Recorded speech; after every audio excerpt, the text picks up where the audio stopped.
네, 구독자 여러분 안녕하세요. 안녕하세요. 네, 오목사입니다. 예, 젊은 목사입니다. 네, 호모포커스 저희 이번에 19번째 시간이고요. 이번에 저희가 함께 나눌 책은 엘리노어 크라이더의 성품을 믿는 성찬, 이 책을 저희가 3주에 걸쳐서 한번 나눠보려고 합니다. 저는 사실 이 책을 처음에 접했을 때 다른 무엇보다도 제목이 되게 마음에 와닿았어요. 보통 이렇게 예전이나 예식하면 정형화돼 있고 좀 고착화돼 있고 뭐 좀 딱딱하고 형식적이고 이런 이미지들이 떠오르는데 이 책 제목처럼 성품을 빚는, 다시 말하면 어떤 과정적인 측면이 잘 담긴, 그래서 이 성품을 빚는다는 의미가 우리가 책을 읽어보면서 조금 더 구체적으로 살펴보게 되겠지만 어쨌든 이런 성찬을 통해서 우리의 삶이 형성되고 공동체가 빚어지는 그런 부분들의 의미가 오늘날 얼마나 중요한지에 대해서 이 저자의 목소리를 좀 따라가 보려고 합니다. 네, 오늘은 그래서 이제 1부의 내용을 좀 여러분하고 같이 살펴보려고 하는데, 1부의 내용은 이제 역사적인 서술이라고 보시면 될 것 같고, 초기 교회부터 근대까지 교회에 있어서 성찬의 위치와 역할 혹은 그 의미가 어떻게 변화되어 왔는지에 대해서 이 엘리노어 크라이더가 잘 설명을 해주고 있습니다. 그래서 우리 옆에 계신 젊은 목사님께서 우리 1부에 스케치되고 있는 역사적 서술에 대한 중요한 포인트들을 좀 짚어주시면서 이야기를 계속 이어가도록 하겠습니다. 예, 엘리노 크라이더에 대해서 잠깐 먼저 소개를 할까요? 좋습니다. 네, 네. 엘리노 크라이더는 이제 우리 지난번에 그 초기 교회 인내와 발효를 썼던 앨런 크라이더의 이제 배우자이고요.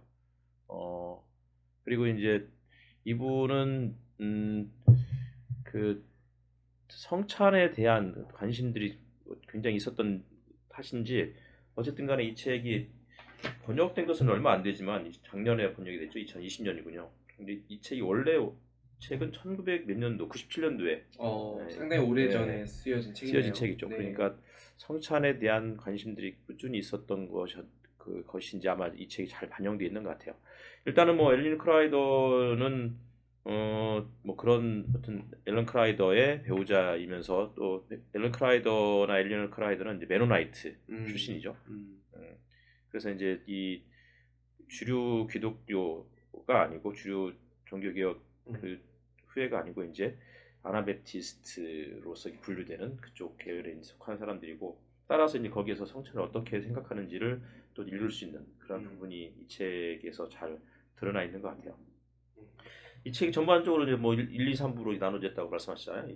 1부는 이제 역사적인 배경, 2부는 신학적인 배경, 3부는 좀 실천적인 그런 내용들이 이제 전체적으로 다 이렇게 분할되어서 소개되어 있는데, 오늘은 이제 1부의 이제 역사적 배경이에요. 그러니까 이제 성찬이 어떻게 시작이 되었는지를 쭉 살펴보는 내용들인데, 이제 1부에서는 기본적으로 성찬이 유대교의 전통에서부터 나왔다는 것을 이야기를 하고 있어요. 이제 특별히 이제 구약에서 보면은 이제 출애굽 배경을 가지고, 원래 우리가 그 복음서에 나와 있는 예수님께서 성찬을 행하셨을 때에도 사실은 출애굽을 배경으로 하고 있잖아요. 6월절. 네네. 예.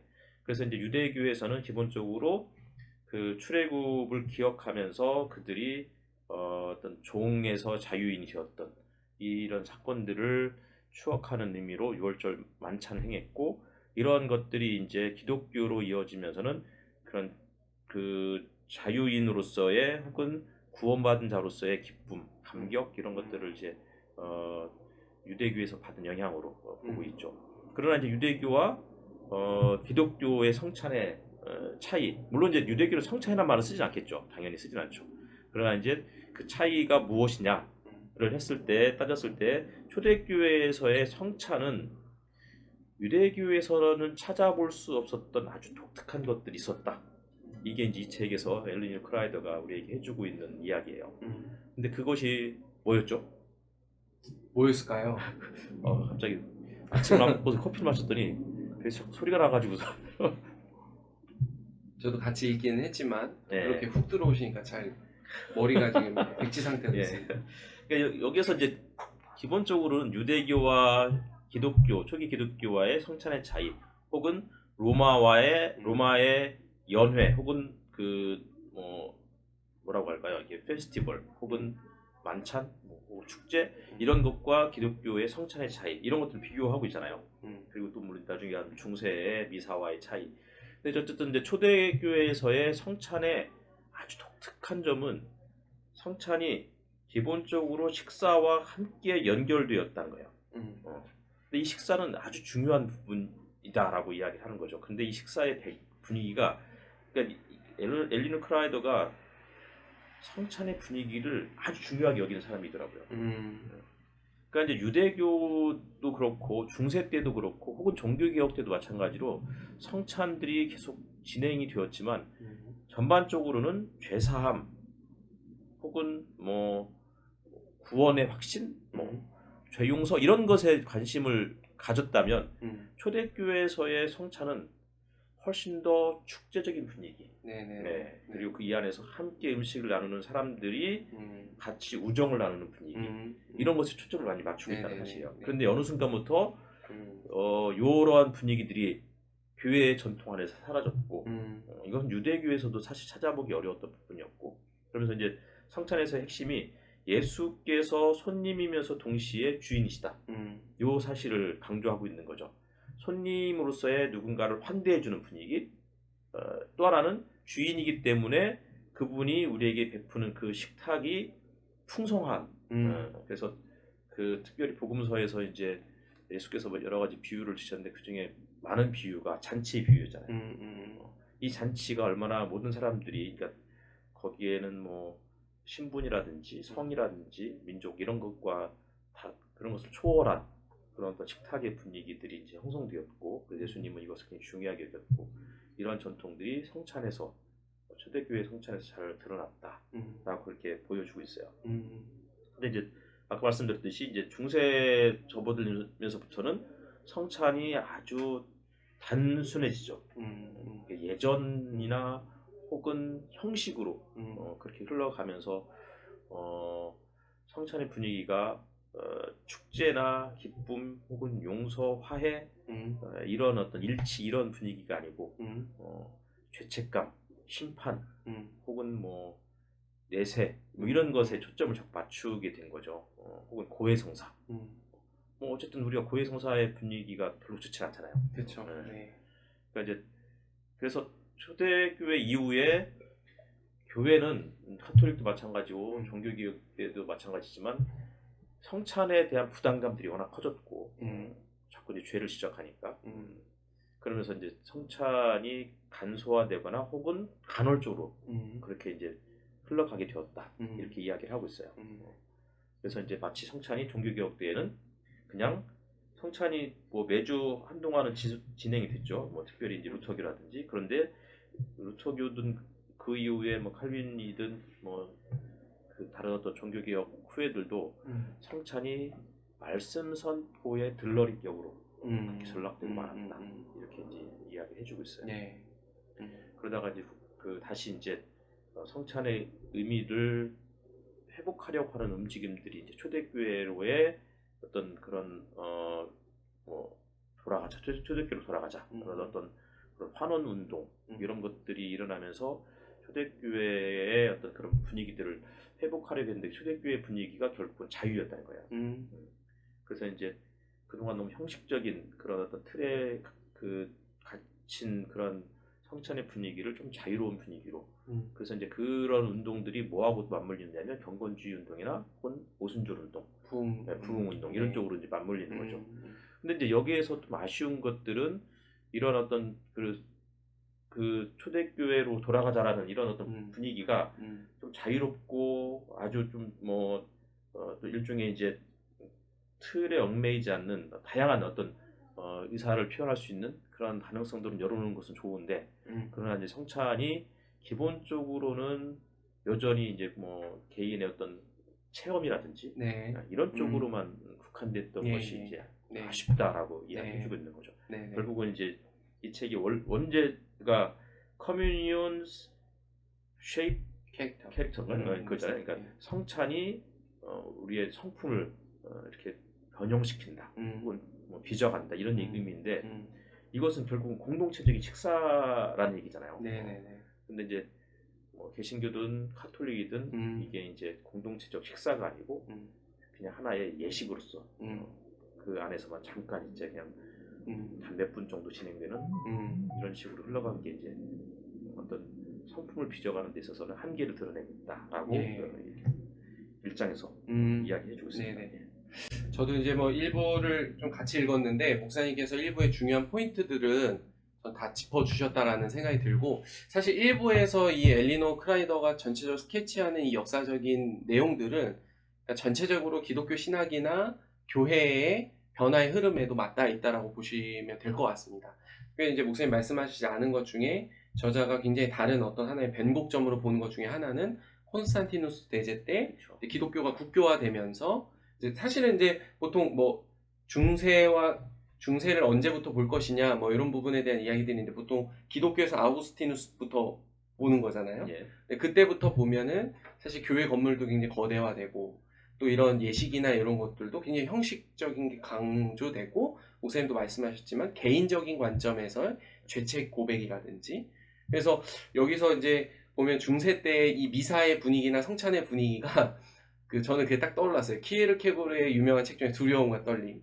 마치 그 분위기가 굉장히 경건하고 엄숙하고 그렇죠. 죄책을 유발하게 되는 이런 분위기 속에서 이제 진행이 되었다는 거. 이것이 사실은 이제 초기 교회가 갖고 있었던, 말씀하셨지만 해방과 정의로서의 축제의 의미, 이런 공동체가 함께 누리고 그 안에서 예수 그리스도를 같이 기억하고 또 그 안에는 굉장히 중요한 어떤 경제적 나눔이 있었고 또 공동체 안에 서로가 돌아보고 정말 그 코이노니아라는 게 친목 도모가 아니라 서로의 경제적인 것들을 같이 나누는 그렇죠. 그런 굉장히 공동체에선 중요한 의미가 있었던 이 성찬이 이제 중세가 되고 이제 교회가 국교화되고 중세로 접어들면서 이렇게 개인적이고 영성화되고 이런 부분이 이제 굉장히 큰 변화였다라는 것이고, 저는 사실 이 부분이 여전히 지금의 우리 교회에도 한국 개신교에도 남아있다라고 느껴지고요. 특별히 이 저자가 이야기했던 것 중에 또 하나 저는 이제 특별하게 좀 보였던 것 중에 하나가 종교개혁 시대를 개관하면서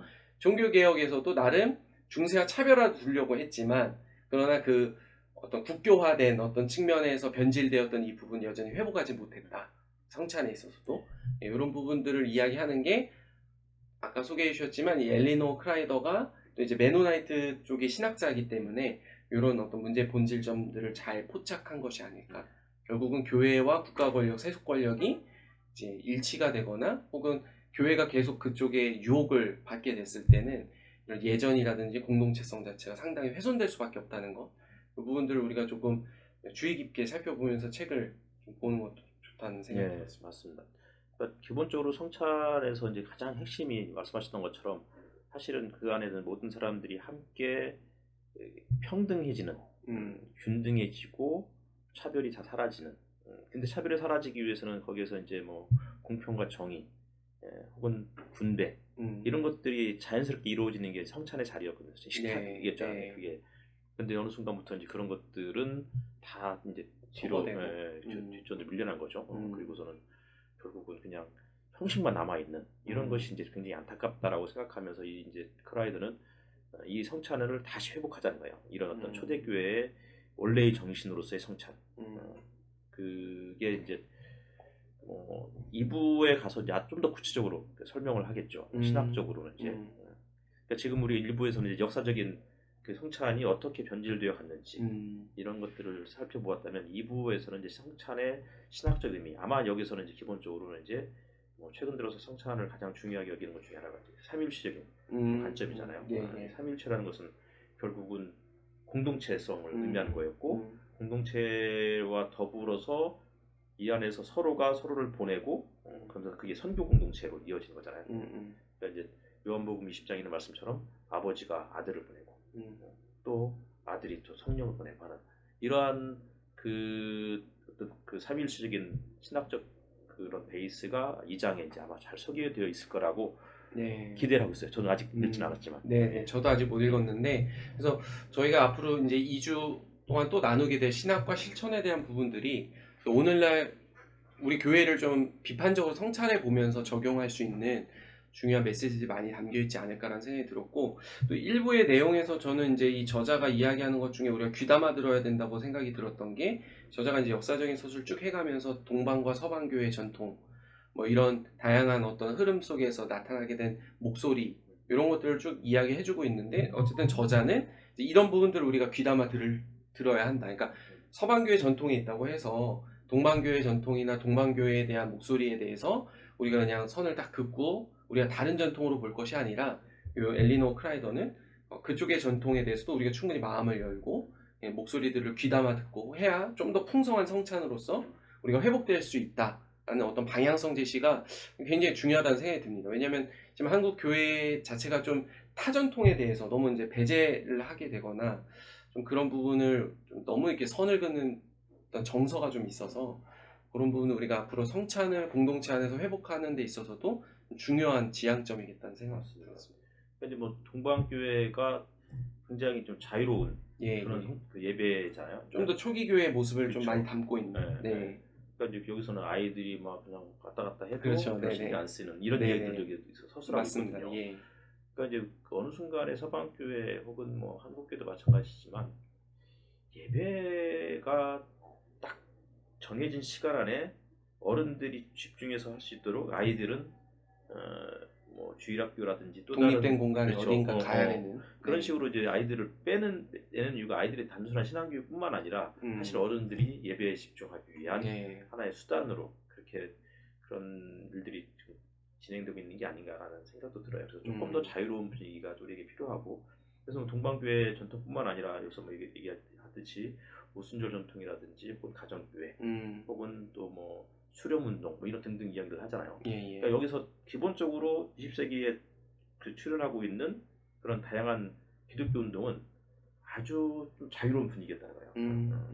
그러니까 성령에 열려 있다는 것은, 성령이라는 게 기본적으로는 이제 다양한 목소리들을 듣게 해주는 네. 그런 어떤 뭐 채널이라고 우리가 이해할 수 있을 것 같은데, 그런 면에서 어쨌든 엘리노 크라이더는 이제 성찬이든 예배든 다양한 전통, 말씀하셨던 것처럼 다양한 어떤 전통과 신학 이런 것들이 우리에게 있어서는 이게 뭐 단순한 포용 정도가 아니고 그러니까 다양성이 보장이 되어야만, 그래야만 자유롭고 혹은 이제 일장에서 그 초대교회 성찬의 가장 중요한 게 감사가 정말 대담한 감사 이렇게 표현했거든요. 그러니까 감사란 말은 기쁨이 전제가 돼야 되잖아요. 네. 그러니까 모든 사람들이 함께 자신의 이야기를 나눌 수 있을 만큼의 분위기가 감사를 통해서 표현이 된 건데, 네네. 지금 한국 교회가 우리가 좀 조금 자유로운 그런 어떤 기쁨의 예배, 성찬 이런 것들을 좀 회복하면 좋겠다라고 저도 이 책을 통해서 좀 이렇게 생각하게 되었습니다. 네. 저는 또 그리고 마지막으로 제가 이제 기독교 윤리학을 좀 전공하다 보니까 책 제목이 좀 와닿았다 이런 얘기를 했지만, 사실은 이제 교회에 있는 여러 가지 어떤 예전이라든지 이런 부분들이 때때로 이제 윤리와 분리되는 어떤 경우도, 그러니까 예배는 예배대로 또 뭐 삶의 실천이나 이런 건 좀 분리되는 이런 부분들이 좀 되게 문제가 있다라고 많이 생각을 했거든요. 그래서 이 저자는 어쨌든 이 성찬이 공동체를 형성해 가고 우리의 성품을 빚어가는 어떤 이런 측면들을 이야기하고 있는데, 이것이 좀 저는 이제 개인적으로 윤리에 관심 있는 사람으로서는 굉장히 중요한 측면이라고 보여지고, 제가 이제 개인적으로 그 공부하면서 이제 글렌스타센이라는 분은 이제 공부하고 전공을 했는데, 이분 같은 경우도 윤리학에 있어서 기도, 예배 이런 부분들이 얼마나 그 중요한지에 대해서 좀 강조점을 두고 있거든요. 그래서 우리 공동체의 어떤 문화나 에토스 혹은 그런 예전적인 측면들이 우리의 삶의 전반적인 어떤 인격과 어떤 실천과 행위들을 형성해 가는 쪽으로 좀 잘 연결될 필요가 있겠다. 그런 의미에서 저도 이 책을 앞으로 좀 더 이제 신학과 실천적인 측면에서도 좀 더 기대함을 갖고 보게 될 것 같다는 생각이 드네요. 네. 정말 중요한 지적인 것 같아요. 결국은 교회의 지향점은 사실은 이제 성품을 변하고 그게 어떤 윤리 이런 쪽에 이제 실천적 윤리로 이제 흘러가야 되는 건데, 그게 가능하려면 사실은 공동체적인 일종의, 우리 지난번에 그 초기교회 인내와 그래서도 이런 크라이더가 했던 얘기처럼 아비투스잖아요. 그런 어떤 그 공동체적인 어떤 에토스가 이게 전제가 되어야 예, 사실은 가능한 건데, 음, 그러니까 성찬이 단순히 우리의 성품을 빚어가는 게 아니거든. 음, 이 성찬이 공동체가 어떤 것을 지향하느냐에 따라서 성찬의 내용이나 분위기가 달라질 수밖에 없다는 거죠. 그런 면에서 우리가 단순히 성찬을 뭐 매주마다 해야 돼, 그런 차원이 아니고 우리 교회가 무엇을 지향하고 있는지 이게 성찬 안에서 잘 이렇게 녹아져 녹아지고 있어요. 우러나야 네, 되는 거예요. 네, 네, 맞습니다. 그게 이제 아까 얘기했던 것처럼 평등이고 환대이고 네, 자유로움과 감사의 분위기, 네, 네, 네, 일종의 축제여야 하는 예, 건데 예, 예, 이런 게 좀 아쉬운 거죠. 네, 자꾸 네, 이제 죄를 지적하니까 음, 그러니까 내 죄는 나는 충분히 고백했어. 그러면서 이제 다른 사람의 죄를 자꾸 이제 평가를 하는 거잖아요. 판단하는 거지 이제. 이러면서 이 안에서 생긴 어떤 또 다른 뭐 이질감 혹은 뭐 배제 분위기 이런 것들이 좀 극복돼야 되는 우리의 네, 과제가 네, 아닐까 싶어요. 네. 이렇게 해서 저희가 오늘 일부 내용을 좀 간략하게 스케치하면서 좀 이야기를 나누어 봤고요. 마지막으로 혹시 뭐 목사님 이제 일부 내용 또 네. 읽고 하셨는데 마지막 혹시 하실 코멘트 있으시면 예. 하시고. 이 책 표지가 이제 딱 보면 무지개 색깔이잖아요. 그렇죠? 그래서 원 책은 어떤지는 잘 모르겠지만 굉장히 이제 이 출판사에서 의도를 가지고 네. 무지개 색깔을 넣은 건 아닐까. 다시 말하면 무지개는 결국은 모든 사람들이 다 어우러지는, 그래서 이게 이제 하나의 다양한 색깔이 하나의 색깔로 표현될 수 있는 굉장히 의도적인 부분이 담겨 있다고 생각이 들어요.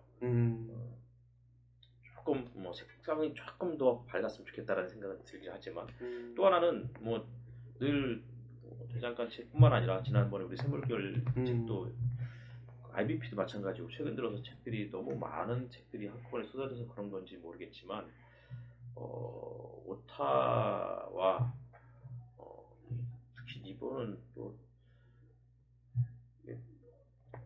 뭐라고 그럴까 띄어쓰기도 너무 안 되고 이게 너무 많더라고요. 저는 자꾸 이게 이런 게 자꾸 거슬려서 책을 읽는데 몰입하는데 자꾸 방해가 되더라고요. 그래서 조금 더 이런 쪽에 신경을 써주시면 정말 좋은 책인데 이런 좋은 책들이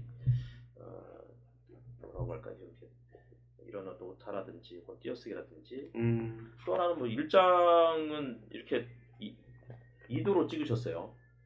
색깔 제목이 파란색, 본문은 검정색.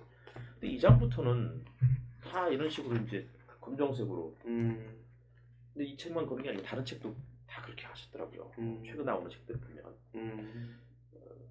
이런 거 좀 더 신경 써주시면 좋은 책이 더 빛을 발할 수 있지 않을까 싶습니다. 네, 이거는 저희가 그냥 출판사의 뭐 지적질이라기보다 충언으로 받아들여 주시고 조금 더 앞으로 좋은 책을 만들어 가는데 조금 더 심혈을 기울여 주시면 좋겠다라는 생각으로 말씀을 드렸습니다. 저는 이제 일부 어쨌든 이제 읽으면서 이 일부의 내용에도 있었지만 그 지난번 저희가 나눈 그 주기도문과 채무경제 전복에서 더글라스 오크만이 이야기했던 그 공동 식사에 대한 내용하고 너무 잘 이렇게 연결되는 부분들이 굉장히 같이 그 은혜가 됐었습니다. 그래서 그 오크만도 이야기했던 게 예수를 중심으로 모인 그 식탁의 교제는 사실 부한자, 빈한자, 뭐 사회적으로 지위 뭐 이런 것 상관없이 그 다양한 사람들이 모였다는 것이죠. 그러나 그 식탁 공동체를 통해서 서로가 벽이 허물어지고 하나가 되고 그런 공동체 안에서의 그런 어떤 하나 되는 어떤 급진성이 그 함께 누리는 그 식탁을 통해서 나타났다라고 이야기를 했는데 저는 그게 이사야서가 말하는 비전이라는 생각이 들어요. 높은 산이 낮춰지고 고름 메어지는, 그래서 그 평평한 곳에서 함께 하나님의 영광을 보는. 그래서 이 앞으로 우리 공동체의 성찬을 통해서 말씀하신 것처럼 정말 그런 경축과 경탄과 축제와 어떤 그런 자유가 살아 숨쉬는 그런 성찬이 되기를 꿈꿔봅니다. 은혜 받습니다. 그러니까 실질적으로 이 크라이더가 하는 이야기가 이런 어떤 공동체 성품을 빚어가는 성찬 이후 자체가 전도다 이렇게 이야기해요. 전도 선교다. 네네네. 그러니까 단순히 빵을 조그만한 걸 나눠 먹는 그 자체가 아니고 이 안에서 보여지는 어떤 에토스 이런 것들이 결국은 다른 교회 밖에 있는 사람들이 봤을 때 야, 저게 하나님 나라구나. 아마 인정할 수 있는 산유의 동네로서의 그런 교회의 모습들이 성찬에 잘 드러나지 않을까 싶습니다. 네. 이것으로 해서 저희 이번에 1부 나눔은 이걸로 마치도록 하고요. 다음 시간에 또 그 신학, 그 성찬이 담고 있는 신학에 대한 이야기로 돌아오도록 하겠습니다. 또 평안하시고요. 다음 시간에 뵙도록 하겠습니다. 감사합니다. 뭐 빠지신 거 없으세요? 예. 구독, 좋아요. 네. 알림 설정. 계속 저희가 이렇게 늘려가야 되기 때문에. 네. 여러분 많이 사랑해 주시면 감사하겠습니다. 감사합니다. 마치겠습니다. 감사합니다. 네.